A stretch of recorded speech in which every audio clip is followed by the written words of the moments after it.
যে মহাপুরুষের আবির্ভাবে বাংলায় এক নবযুগের সৃষ্টি হয়েছিল এবং এক নতুন ভাবের বন্যা সারা দেশ প্লাবিত করেছিল, সেই নিমাই পণ্ডিতের জীবনের বৈচিত্র্যময় ঘটনাগুলো অবলম্বনে গল্প লিখেছেন শ্রী দুর্গামোহন মুখোপাধ্যায়। আজকে সেই গল্পগুলি থেকে একটি গল্প আমি তোমাদের কাছে পাঠ করে শোনাচ্ছি। হ্যালো ফ্রেন্ডস, আমি সোনালি। স্লেট চক অ্যান্ড টকে তোমাদের সবাইকে স্বাগত। আজকে শ্রী দুর্গামোহন মুখোপাধ্যায়ের একটি গল্প নিমাই পণ্ডিতের তোমাদের কাছে আমি পাঠ করে শোনাচ্ছি। গল্প পাঠ যদি তোমাদের ভালো লেগে থাকে তাহলে অবশ্যই লাইক, শেয়ার আর সাবস্ক্রাইব করতে ভুলো না কিন্তু। গল্পের নাম দিগ্বিজয়ীর পরাজয়। নবদ্বীপে খুব শোরগোল পড়ে গেছে। দিগ্বিজয়ী পণ্ডিত এসেছেন। নাম তার কেশব, কাশ্মীরি ব্রাহ্মণ। সবচেয়ে বেশি তার হাঁক ডাক, চালচলন রাজার মতো, সঙ্গে হাতি ঘোড়া লোকজন। উত্তর ভারতের এমন কোনো নামজাদা পণ্ডিত নেই যিনি তর্কে তার কাছে পরাজিত হননি। কার সাধ্য তার সামনে দাঁড়ায়? এখন নবদ্বীপের পণ্ডিতদের হারাতে পারলেই তার দিগ্বিজয় পূর্ণ হয়। নবদ্বীপে এসেই পণ্ডিত কেশব ঘোষণা করলেন, যদি কোনো সাহসী পণ্ডিত থাকেন তিনি এসে আমার সঙ্গে বিচার করুন, না হয় নবদ্বীপের পণ্ডিত সমাজ আমাকে জয়পত্র লিখে দিন। আর এক কথা, আমি জিতলে আমাকে উপহার দিতে হবে, আর যদি আমি হারি আমার সমস্ত সম্পত্তি নবদ্বীপের অধিবাসীরা পাবেন। এদিকে গুজব রটে গেল যে কেশব পণ্ডিতের জিহবায় সরস্বতী বসে আছেন। তার সঙ্গে বিচার করাও যা, স্বয়ং সরস্বতীর সঙ্গে বিচার করাও তা। মানুষের সঙ্গে তর্ক করে পারা যায়, কিন্তু সরস্বতীর সঙ্গে তর্ক করে পারবে কে? কাজেই নবদ্বীপের মহা মহা পণ্ডিতের মুখ ভয়ে একেবারে এতটুকু হয়ে গেল। তরুণ পণ্ডিতদের মধ্যে তখন রঘুনন্দন, রঘুনাথ আর নিমাই পণ্ডিত সবচেয়ে বেশি নামজাদা। ভরসা এখন এরাই। নইলে নবদ্বীপের গৌরব তো যায় যায়। তর্কযুদ্ধে নিমাই সকলের সেরা, যদিও বয়সে তিনি নিতান্তই ছেলে মানুষ। বড় পণ্ডিতেরাও তাকে ভয় করে চলতেন। কাউকে তর্কে তিনি রেহাই দিতেন না, কেউ পেরেও উঠতেন না। কয়েকজন পণ্ডিত পরামর্শ করে স্থির করলেন যে নিমাইকে দিয়ে কেশব পণ্ডিতের সঙ্গে তর্ক করাবেন। নিমাই হেরে গেলে নবদ্বীপে আর কেউ জিতবেন না। একদিন নিমাই পণ্ডিত সন্ধ্যার সময় গঙ্গার তীরে বসে আছেন। ছাত্ররা তার চারিদিক ঘিরে বসেছেন। আকাশ থেকে সবে মাত্র চাঁদের রূপালী আলো এসে পড়েছে গঙ্গার চঞ্চল বুকের উপর। ছাত্রদের সঙ্গে নিমাই এক মনে শাস্ত্রের আলাপ করছেন। ক্রমে ক্রমে আরো অনেক লোক এসে শুনতে লাগলো। ঠিক এই সময় কেশব পণ্ডিত সেই পথ দিয়ে যাচ্ছিলেন। এতগুলো ছাত্র দেখে তার সন্দেহ হলো। নিমাই পণ্ডিতের কথা নবদ্বীপে এসে অনেকের কাছেই শুনেছেন। ভাবলেন, এই ছোকরা পণ্ডিতই বোধ হয় নিমাই। সঙ্গের লোক নিয়ে জিজ্ঞেস করে জানলেন তার অনুমান সত্য। তারপর নিজের পরিচয় দিয়ে নিমাইয়ের সামনে এসে উপস্থিত হলেন। শিষ্য নিয়ে দাঁড়িয়ে মহা সমাদরে নিমাই পণ্ডিত তাকে অভ্যর্থনা করলেন। কেশব বললেন, তুমি নিমাই পণ্ডিত? তুমি তো নিতান্তই বালক, তা হলেও তোমার কথা শুনেছি। তুমি ব্যাকরণ পড়াও না? নিমাই উত্তর করলেন, আগে হ্যাঁ, ব্যাকরণ পড়ানো আমার পক্ষে ধৃষ্টতা মাত্র। আমি নিজেও বিশেষ কিছু বুঝি না, আমার শিষ্যরাও বোঝে না। আজ আমার পরম সৌভাগ্য যে আপনার মতো অদ্বিতীয় পণ্ডিতের দর্শন পেলুম। আপনি সর্বশাস্ত্রেই অদ্বিতীয়। আপনি দিগ্বিজয়ী। দিগ্বিজয়ী পণ্ডিত কথা কইলেন না। নিমাই বললেন, যদি দয়া করে দর্শনই দিলেন তবে একটা নিবেদন রাখি। কি নিবেদন বলো? নিমাই বললেন, সামনেই গঙ্গা, আপনি একটা গঙ্গা স্তব রচনা করে শোনান। শুনে আনন্দও পাবো, পাপও দূর হবে। তা বেশ, আমি এক্ষুনি রচনা করে শোনাচ্ছি।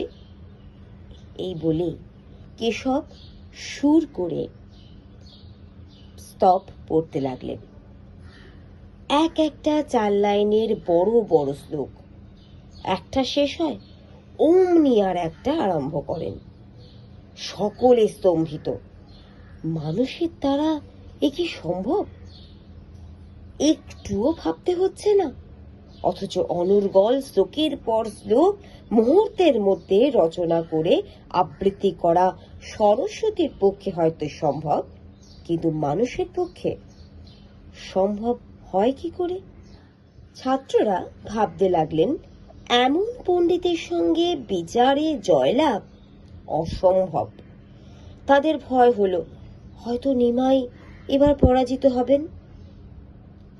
দিগ্বিজয় পণ্ডিতের যতটা সম্ভব প্রশংসা করে নিমাই বললেন, আপনার মতো মহাকবি জগতে খুবই দুর্লভ। আপনার কাছে এখন একটা নিবেদন জানাতে চাই। বেশ, বলো। নিমাই বললেন, আপনার স্তবটির একটি শ্লোকের ব্যাখ্যা করুন। কোন শ্লোকটা বলো? নিমাই স্তবটির মাঝখান থেকে 4 লাইনের একটি শ্লোক মুখস্থ বললেন। এবার দিগ্বিজয়ীরও একটু তাক লাগলো। ভাবলেন, একবার মাত্র জেনে অত বড় একটা শ্লোক মুখস্থ রাখা তা সাধারণ মানুষের কর্ম নয়। নিমাই বালক বটে, কিন্তু ওর শক্তি তো মোটেই সাধারণ নয়। তারপর দিগ্বিজয় প্রকাশ্যে বললেন, নিমাই, বলো তো, কি করে তুমি এত বড় স্তোত্র একেবারে শুনেই মুখস্থ করে ফেললে? আমি তো ঝড়ের মতো দ্রুত আবৃত্তি করে গেছি। নিমাই হেসে বললেন, দেখুন, সরস্বতীর দয়ায় কেউ হন কবি, আবার তাঁরই দয়ায় কেউ বা হন শ্রুতিধর। জবাবটা শুনে দিগ্বিজয় মনে করলেন, নিমাই নিশ্চয়ই শ্রুতিধর। মনে মনে নিমাইয়ের ওপর তার একটু শ্রদ্ধাও হলো। তিনি শ্লোকটির ব্যাখ্যা দিলেন। নিমাই বললেন, আপনার ব্যাখ্যা শুনে অত্যন্ত আনন্দ হয়েছে। এখন যদি দয়া করে শ্লোকটিতে কি কি দোষ ঘটেছে তাই বলেন তো কৃতার্থ হই। এই প্রশ্নে যে দিগ্বিজয় মোটেই সন্তুষ্ট হননি তা না বললেও চলে। তিনি বললেন, নিমাই, তুমি তো শুধু ব্যাকরণের পণ্ডিত, অন্য কোনো শাস্ত্রে তো তোমার জ্ঞান নেই, কাব্য তো বিশেষ পড়নি, তাই বুঝতে পারছো না যে কবিতাটি সম্পূর্ণ নির্দোষ। নিমাই উত্তরে বললেন, কবিতাটি নির্দোষ বলছেন বটে, কিন্তু যদি দুঃখিত না হন তবে আমি দেখিয়ে দিতে পারি যে আপনার শ্লোকে কাব্যের কোন 5টি গুণ আছে, তেমনি কোন 5টি মারাত্মক দোষ বা ভুলও আছে। দিগ্বিজয়ী বললেন, বেশ তো, তোমার বিদ্যা বুদ্ধি যা আছে একবার জাহিরি হোক। নিমাই তখন একে একে 5টি দোষ বের করে নিয়ম মতো ব্যাখ্যা করলেন তার। দিগ্বিজয়িনীর বাক আর ভুল তিনি বুঝতে পারলেন, সুতরাং আর তর্ক করলেন না। নিমাইয়ের অদ্ভুত বিচার শক্তি দেখে স্তম্ভিত হয়ে গেলেন।